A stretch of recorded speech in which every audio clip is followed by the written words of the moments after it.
And speaking of stocks, retail stocks were bolstered by a surprise announcement from Macy's.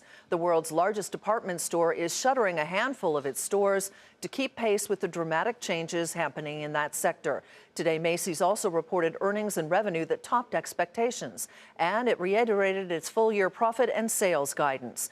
Its comparable sales drop wasn't as bad as feared, and sales improved each month of the quarter.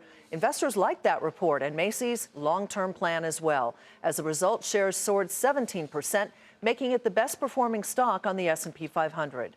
Courtney Reagan has more on Macy's new direction.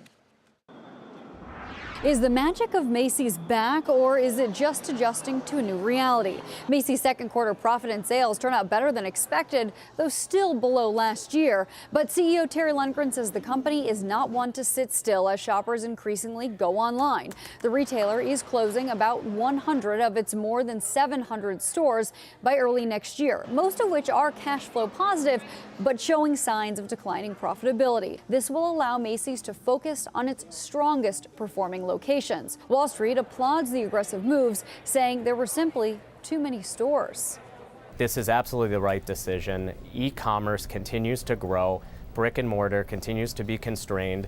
And I think the brands, over the last couple of weeks have really played a part in this. They're pulling back on their promotional activity. And I think Macy's is making this decision today. It's the right decision. They're getting back to a stronger, leaner store base that has best-in-class brands, and I think it's their way of competing with Amazon and the off-price sector. Macy's is also considering alternatives to extract shareholder value from its real estate for 4 of its large city flagship stores, as well as its San Francisco men's store. For the remaining stores, Macy's says it's investing to make them better for shoppers by increasing vendor shops, adding technology upgrades, and beefing up staff for services like personal styling.